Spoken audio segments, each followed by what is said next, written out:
You got to answer to people every day. Talk to them. You got to answer the same questions every day. Talk to them again. You feel me? And you got to keep pushing, experience a blessing. It's about progression. Self-love is the best, and I'm off to the races. Reaching for greatness, stretching for stretching. One day I wake up, too many lessons. Living my purpose, not missing my blessings. Playing the field, but it's so many catches. Trying to keep up, and I'm facing the benches. Level me up, and I cut down my friends list. Realize I was worth way more than shit. Due time, matter of fact, man, po the fifth. Take a sip. Look, the name is JusB, and this is my mess. Yo, what's good, man? It's your boy JusB, and welcome back to the JusB Show. Now, again, for all of my returning listeners, I definitely appreciate y'all tapping back in. Y'all have been the core of my support. But for all the new listeners, that means his fans, of course. We're about self-love, unity, progression, man. I've actually just recently, actually like today, added some new topics, right? Yeah. Self-love, growth, relationships, okay, and lifestyle, right? I feel like those conversations, I just had to kind of switch things up. And if anybody know about being able to pivot and switch things up, it's definitely you, man. I want y'all to give it up for my homeboy, man. Look, this dude came in the city and start killing shit with the fucking infamous, bro. Overlooked T-Rose is so famous, it's ridiculous, right? Yeah. There's so many different type of mic drops, bro. Yeah, they coming now, you know. But it ain't like the Overlooked T-Rose. Nah, I think it's because like we kind of like generated that OG status. You know what I'm saying? You got, I kind of put it in the same position as Michael Jordan shoes. Right. You got the retros that he actually wore, then you got Team Jordans. Yeah. And it ain't no disrespect or no knock to people, because one thing that I learned early on is being mad at people for doing what you doing was the wrong thing to go about things. You feel me? Inspiring people was the best thing out of everything. You know what I'm saying? So when I do see other mic performances and stuff pop up, you know what I'm saying, I learned how to like not get mad about it. You know? Right. More so just be like, you know, that's what's up. I fell in love with your creativity, brother, because I'm a man that creates hella podcast shows. That's all I do is create shows nonstop, right? Yeah. So at the time that I had just created Vegas versions of Rap Genius, which was Lyrical Digest, right? And that still exists, y'all, by the way. Don't sleep on it. It's a thing. Yeah. And it was hard, too. Yeah, thank you. Different. It was different. And then, boom, I seen Overlooked T-Rose. I said, I like how he worked. Yeah. And it was just different, right? It was outside. It's always like graffiti in the background. Yeah. Then you started to switch it up a little bit. Yeah, I choose different locations, man. You know, I gave the artists options. Yeah. To, you know, if they want to do different locations. But early on, it was stuck on the one location when we wanted to make that like that was the main spot. And then they kicked us out that spot because it was just busting. Everybody started popping up. It was just too much motion going on. Then they turned into like a car lot. And, we couldn't film there no more. Now, I got to ask you, though. So, right, when you first came out with it, there had been other mic drop situations where people had the mic drops in different cities and shit. Different cities, yeah, definitely. You knew about the other ones? I knew about one in particular. And it was in LA. And you weren't afraid? Actually, no. I actually went on to this one. And, okay, nice. It was in LA. And it was called, I can't remember. This was like 2020. Okay. This was like COVID season. And theirs wasn't outside. They had a studio set up, but it was a mic performance. And it was something new to me. Yeah. I'm like, man, you know, they doing mic performances or whatever. That's dope. Me and my homie, and then we came back and we filmed our own in my own studio. Right. We did my own little freestyle, and that was kind of like the roots of it. You know what I'm saying? Because we seen we could film our own stuff, and then I would say From the Block came out with theirs, and mind you, I'm from Illinois, so I picked up on it early before the world started seeing it. And I was like, damn, that's, you know, I seen them in the backyard of the apartment complex. I'm like, that shit hard. That's different. You know what I'm saying? And I didn't even think it was going to be where it's at now with them. So shout out to them. Yeah. But when I seen it, I'm like, you know, Vegas ain't got this. That was the first thing that came to my mind. Vegas ain't got this. Right. I wasn't thinking about the money at the time, nothing. I was just thinking about like starting something to get my name out here more, because I was an artist coming into Vegas. And, you know, being an artist coming into Vegas is very challenging because there's 1,000 artists out here coming, you know. And so, you from out of town. Yeah, and you from out of town. And so, we know the Vegas politics. Yeah. So it was already a challenge breaking those barriers. Right. So I knew if I provided a service that could get the city going, then my name would still be at the top, whether if it's just making music or it's content or however it is, my name would be floating around the city. Right. So that was my initial goal. And the first one you did was out here, right? right there on that corner. Right on the corner. Yeah, East and Adams. I don't know my streets like that, but Neighborhood 6. First one I did. I get up off the start sign. Hey, man, that's a Neighborhood 6 was your first one? First one, man. That's a play right there. Yeah, no. What's crazy is me and my boy, shout out Taquan, he kind of started it with me. You know what I'm saying? We was in my backyard. I bought the mic. I didn't know nothing about the stand, and I just got the mic. And we hung it up in my backyard, tried out for one of my videos. We never put it out, but and that's what we knew. And I was like, I got to get the top dogs with the names in the city, because if you get those people to bite in, everybody else will fall in place. Yeah. So I knew Neighborhood 6 had a following.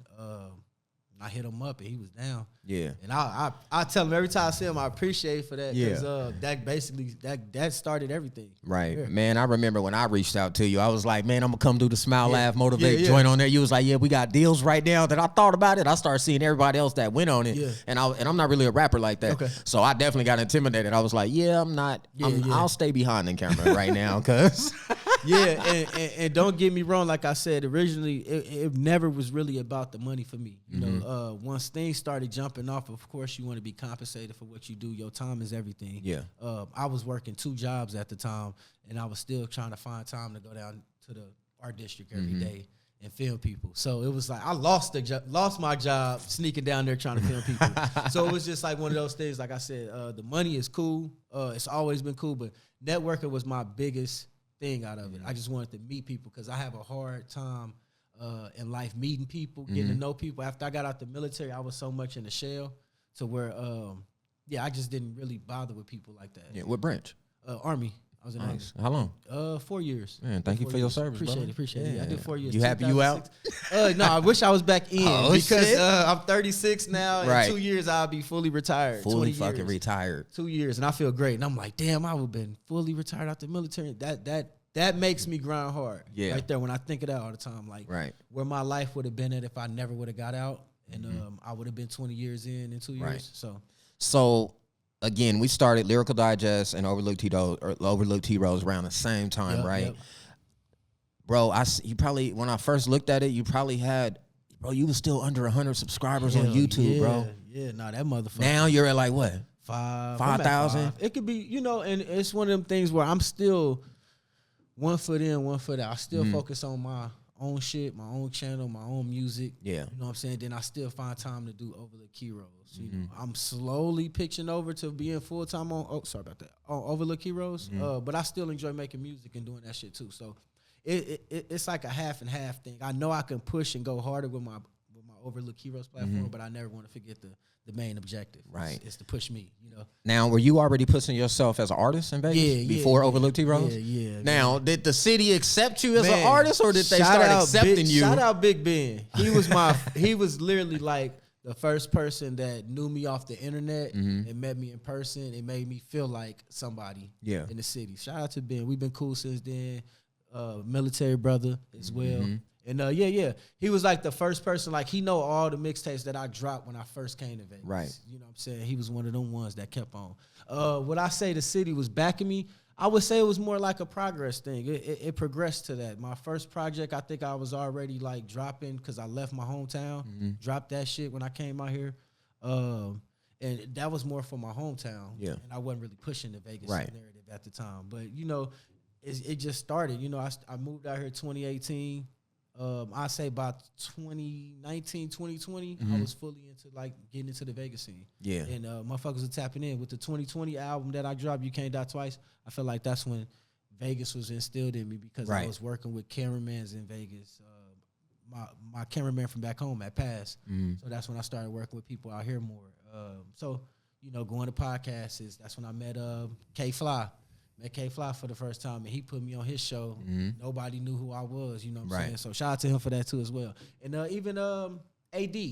I don't know if you remember AD. He used to do the freestyles on 98.1 KLC. Okay. How long ago? This was 2018, 2019. Yeah, I ain't getting the game to 2020. Okay, so he had, and this is just roots from when I started, you know what I'm saying, where it was at. And he had those freestyles on the radio, and we'd go up there and freestyle and post it.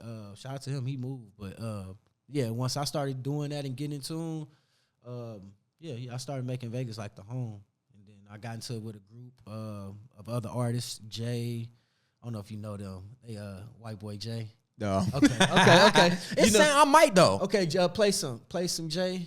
He do a clothing line now. I might. But they got a whole different, like, I always say that about Vegas, the cultures and the different sides. Mm-hmm. It's a whole different rap side over there. They blowing up, doing their thing. You know what I'm saying? Them people that I kind of started with from playing basketball, you know. And they doing their own thing. A lot of people don't know them in the city. You know what I'm saying? When I do interviews, I always bring their names up. Yeah. D-Rag Dev, Play Some J, Don. I don't know none of y'all, but shout out to y'all. Yeah, they, all them, man. They doing their own shit, you know what I'm saying? And they kind of help me be more of a people person in the city. Right. Sure. I love that, man. Hey, let me ask y'all, everybody that's out there listening, right?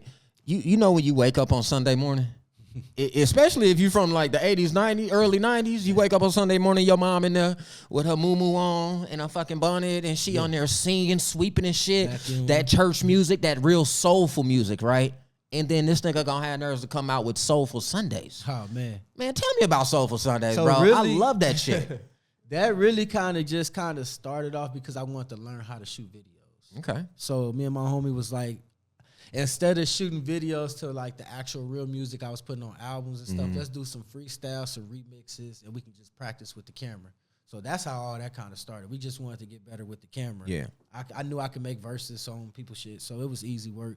So yeah, that was just my practice to get better with. Now, man, listen, I'm a videographer as well, right? Yeah. But there's this thing that you do in all your damn Soulful Sunday videos, and I'm just confused because I'm like, is he only filming on windy days with the windows open or something? But bro, the drapes that be behind you always be moving, bro. I don't know. Non-stop.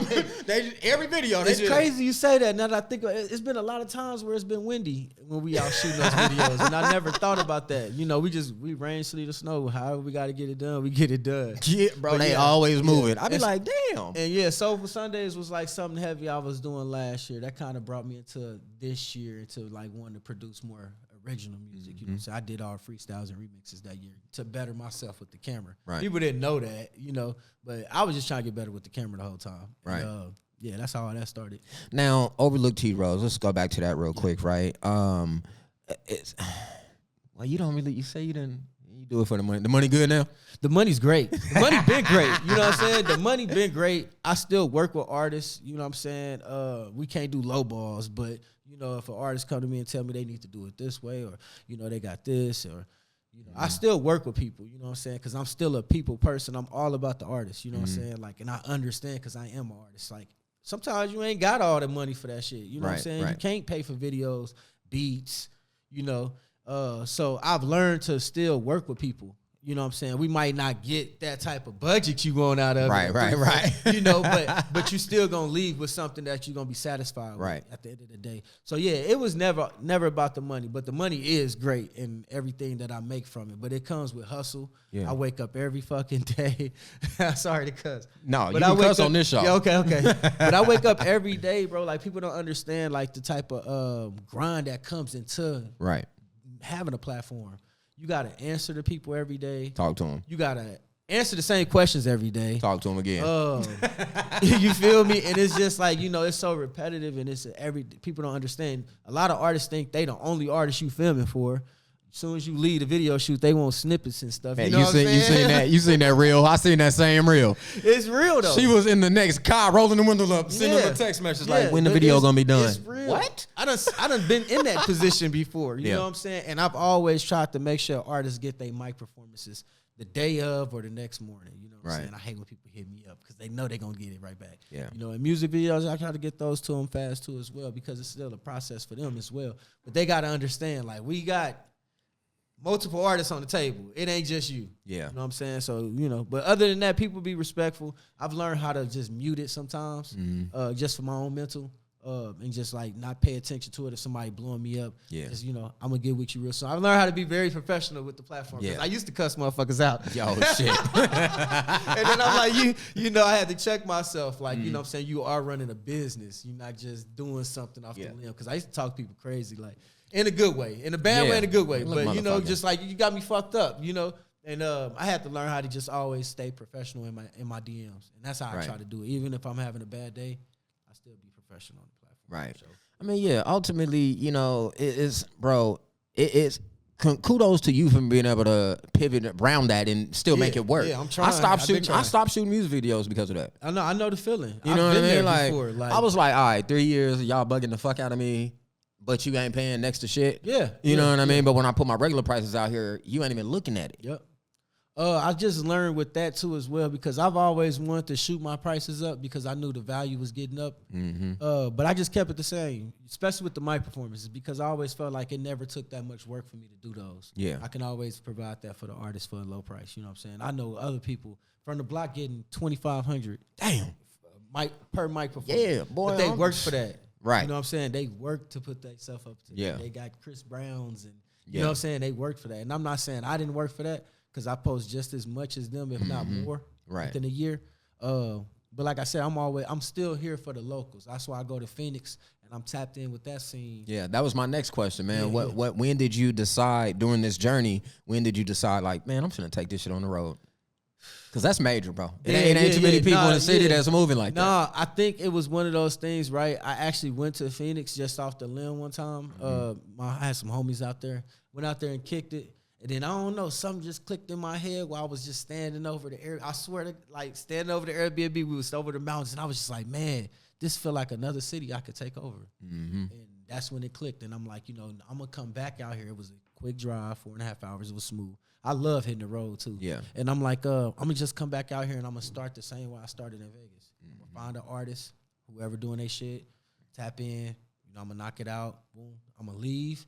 Come right back. I'm gonna start getting them DMs, and I'm gonna build a time to where I'm gonna come back and I'm gonna try to knock out those 5 to 10 people that hit me up. When I get knocked those out, come back, post they shit. It's another time where all they fans and people, cousins and whoever, you know, they all hitting me up. So it was the same formula I did in Vegas in my head. I did it in Phoenix, and I started doing it in LA. But LA was weird. Yeah. Like, I fucks with LA. But the vibes was just crazy. They different. Yeah, I can't not in a bad way. I just can't be out there by myself filming. No. That's just not my ordeal. You gonna come back with no camera and no mic. Phoenix made me feel safe. Yeah. You know, and I found an area that I like to film in. It's like a art district, like the Vegas area. So I feel comfortable. Just stay away from baseline. Yeah. And I don't ever be comfortable. I don't want people to get that confused with me saying I'll be comfortable and I'm safe out there. You ain't safe nowhere. Nowhere. You know? But at the same time, it's a good zone. I feel like I'm out here. Out there. It's like I always say, Phoenix, the little cousin of Vegas. Yeah. You know, it's the family member. But yeah, I love Phoenix, man. Yeah, man. I definitely live Phoenix out there. Pretty cool, man. I lived out there for 4 years. Okay. I was just recently telling you, I got my children is out there and whatnot. Okay. And Phoenix is cool. Like, I went out there and I just recently talked to some OGs about I don't know if you've seen my newest series, Gentleman's Choice. Yeah, I did. Right? Yep. So we're probably about to start taking that on the road. Okay. But I'm like, shit, if I'm gonna take that on the road, I've been pushing the JusB Show and getting paid well off of it for almost 5 years now. I'm like, damn, you know what?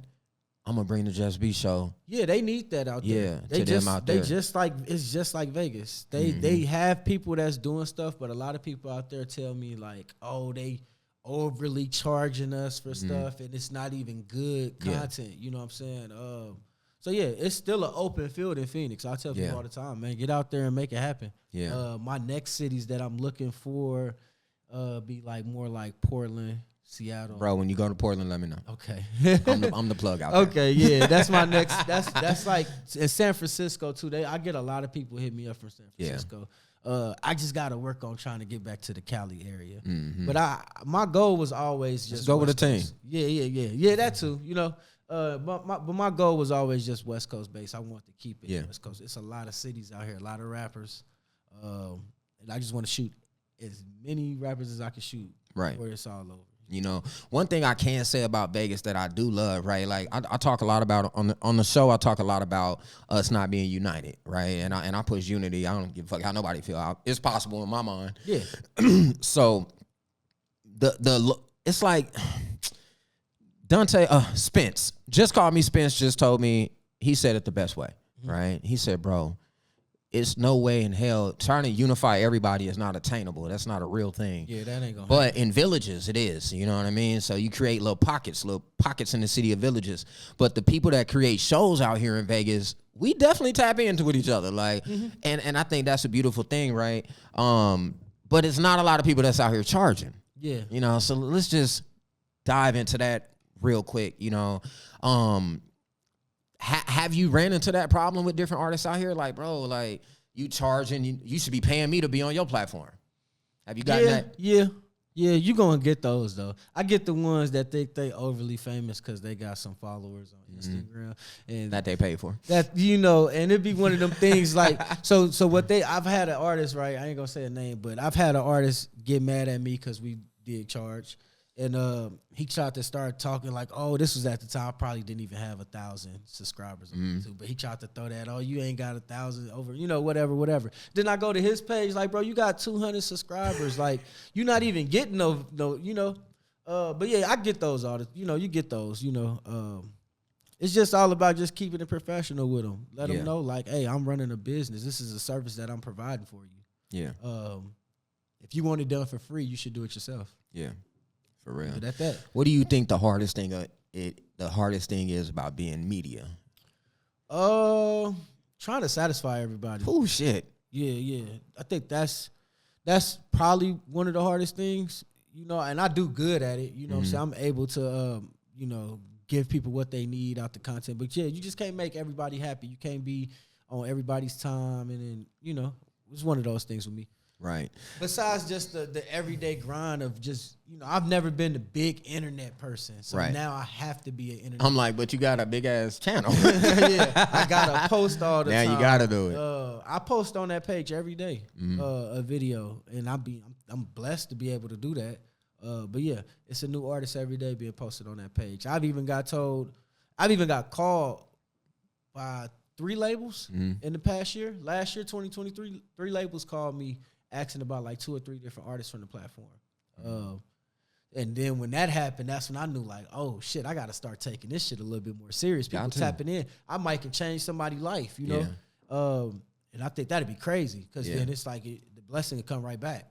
Yeah, man. So that definitely changes the game, man. I as well, not 3. I've had probably 1 over the years. Reach out and was like, yo, like, what do I do about it? I think they said they had like 100 artists on that label. And they're like, how do I get them on your show? Yeah.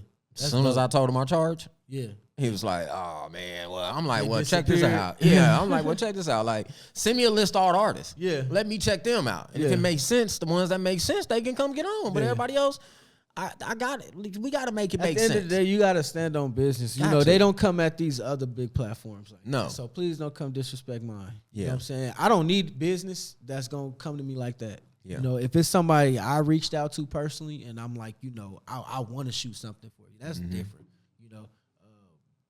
But I had artists that think they had a name or had a name. Right. And hit me up and be like, I ain't paying for shit. And we ain't shooting shit. Yeah, well, we ain't shooting shit. And if you don't drop it, I tell everybody, if you don't drop a deposit, I'm not even going to put you on my calendar. And then even the ones, I don't know, you definitely not going to put on the calendar without a deposit.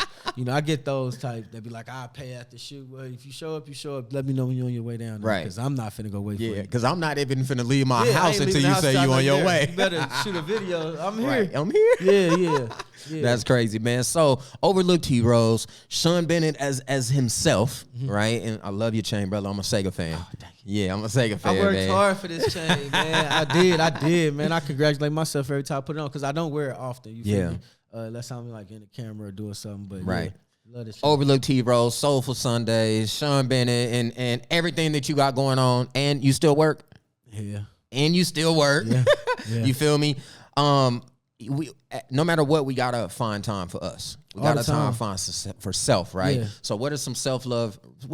Tell us a little bit about your self-love routine. Type shit I do. Yeah. I mean, really, gym. That's always been a routine for me. You said gym or jail? Gym. Oh, hell no. I said, what the fuck? No, gym. I be in the gym like daily. I have to take breaks because I just go in there. And some days I don't even have to lift weights. I can go in there and walk the track and sit in the sauna. I'm a sauna guy. Yeah. Sit in the sauna and just relax, you know what I'm saying? But big time on the gym. Really just making sure you got a daily routine. I hate to say it like that because sometimes it does get boring when you sticking to the script. But if you stick to the script, it's going to get you somewhere, you know what I'm saying? So I live by block scheduling. Yeah. You know what I'm saying? So I got block schedules throughout my entire day. I'm still a gamer. I love Call of Duty, 2K. and just sitting back smoking. And I mean, I love weed. I tell everybody I love smoking weed, man. Yeah. But it's just more like as I got older, I smoke by myself a lot, so I be more relaxed with it now. It's more. It ain't social no more like it used to be. It used to be, man, let's all link up and. Yeah, well, I need you to be social today because you smell like the best flowers in America, nigga. Man, I be blowing, man. I be sitting back chilling. It just gets my mind right, you know. And days I be wanting to stop, you know what I'm saying, quit smoking, get back focused and locked in. But it just keeps me mellow because, like I said, I do a lot. You know what I'm saying? I lost my homie. He was real big with cameras and stuff like that. And shout out to him. He was doing all the music videos, and he just worked with so many artists. And that just led him up to being hella stressful all the time and stuff like that. Not saying that's why he checked out, but everything built up to that. You know what I'm saying? So me knowing, like, his reasons on why he went through what he went through, I don't want to go through that. So now that it's like I got this platform and I'm filming, I make sure I always keep my mental right first. Yeah. Because they never know what you actually going through. Yeah, you know 100%. And they never know when they pushing it too far. Yeah. So yeah, I just try to always keep my focus on who I am, and not let the platform overdo it for me. Hey, man, when you out here really grinding, man, brother to brother, media guy to media guy, creator to creator, niggas that get money, I want to say I'm proud of you, King. Keep doing your greatest shit, you feel me? Now, before we get off of here, man, I got to ask you 2 more questions, right? The first one is, during this process of being this media mogul, right, like doing all of this media shit, videography and shit, music and all of that, what's one thing that just almost broke your spirit, man, and how were you able to get out of that? Broke my spirit. Like, man, I don't want to fucking do this no more. Yeah, I would say, honestly, as far as like video shit, that I always push that narrative to just keep going with that. My grandmother passed like 2 years ago. I think we're going on 2 years now. Time is flying. But when I think that was 2023. When she passed, I kind of was in like a slump. I didn't want to like make music. I didn't want to really be on the internet much. And I think that's where I got that now, to where I ain't been on the internet much. Because I kind of like, I stopped getting on the internet. I just didn't even want to show my face. I was still filming and doing Overlook Heroes because that was the only thing that was getting me out the house. Right. So I wouldn't really necessarily say that broke me. It built me up more than it broke me. I haven't had a time where the platform actually broke me down and made me feel like I fully want to quit. But I've had times where, I had times where I felt like, felt defeated. Yeah, and it was just like one of them things, like I'm pushing more into other people and I'm not even pouring enough for myself. And that's what Under the Hood was for me. Yeah, and once I finally learned how to balance that, you know what I'm saying, and keep the balance and learn how to generate and work throughout that 24 hours. When people always ask me like where I find time and to do this or do that, I always say, it's a lot of time that we are given. You feel me? It's just all about how you apply it. I do wake up super early in the morning, but that tends to make me fall asleep early as hell. But it's just all about just working out with the time that you offered. Hell yeah. And break schedule things. You know what I'm saying? Yeah. When I get a lot of clients at once, I know like mentally I'm not gonna finish everybody's shit 2-3 days. I'm not doing that. So I just go one day at a time. Look, I got a mic performance. My performances I knock out. But some days I get overwhelmed. Look, I'm gonna do this mic performance today and a music video and I'm done. Yeah. And I let artists know this is your scheduled edit day. I'm gonna be done with it by the end of the day. But this is how we gonna do this because I'm not finna be overwhelmed with myself. Right. And shit, so. Yeah, man, I'm the total opposite. I'll do 10 interviews in a day. Yeah. But I might do like 10 in a week. At this point in my life, I'll do like 10 in a week, and then I'll edit all of them on the weekend. And see, I used to do it that way, where I just film all week, and then when I got to work on the weekend, I knock them out. But yeah, I don't know. It's this thing where like now I've gotten into spoiling myself with giving the artist they shit as fast as possible because once they see that speed with the quality that comes with it, they come right back. They gonna put somebody on it, or they gonna come. You shoot music videos, because the last dude took 3-4 weeks with my shit. You can give it back in 3 days, 2 days, like that's crazy, And when they see that, they gravitate towards it. So I learned that as well. Like if you providing a service and you giving that artist, like I done had an artist like we had shot the video, literally turned around, left. And it was done in like 20, 30 minutes, and I sent it to him. And he was like, bro, we just shot this shit. And I'm like, you know, everybody don't get it like that. You feel me? But like if I'm in that mood where I'm finna just go straight to the crib and knock it out. It's better that way. Yeah. You give them they shit, they out your hair. You ain't gotta get them inboxes where the video or can I get a snippet? That's the fuck I'm talking about. You got it before you even got home, bro. It's in your email, you know? So I love to hear it, man, because it ain't too many people like that. Matter of fact, before me, I've only met me. Yeah. Now I've met you. And that's beautiful, man. Yeah. Keep grinding, keep doing your thing, man.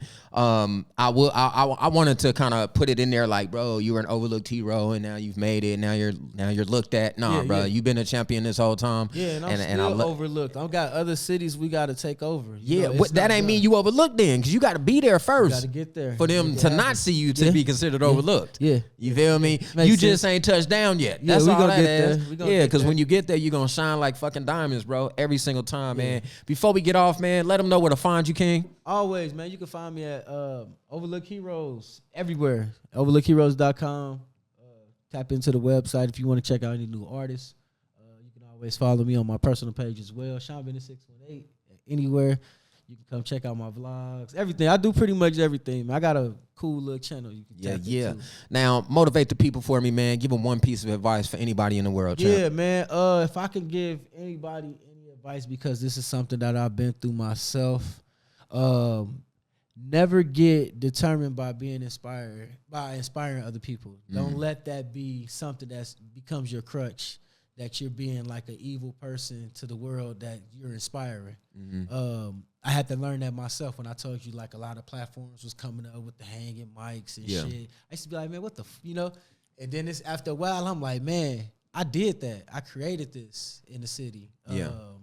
So when people do it, it's like, I got a newborn now. You know, and I wait to see them sprout, you know, and I always peep other people's shit to see how far they going. Did they give up? Did they stop? Did they slow down? So it's never no hate. I might talk a little shit sometimes online. That's all of the competitive spirit in me. I'm still a, person that like to compete. But shout out to all the platforms. Like I said, if you watch my platform and caught inspiration from it and thought I want to do it myself, you good. Just don't try to step on my toes. Right. No stepping on the fucking toes. Just don't get in my way, man. We started this shit. Again, man, all my supporters, man, if you haven't followed Sean Bennett and Overlooked T-Rose, and if you haven't seen Soulful Sundays, go tap in with my brother. He really does this greatest shit, and y'all already know my piece of advice, man. Smile, laugh, and definitely motivate. Inspire one to then go inspire all. And last but not least, and the most important piece of advice I can ever give is just be the best version of your motherfucking self. Always. And be comfortable doing that, and we out of here. Peace.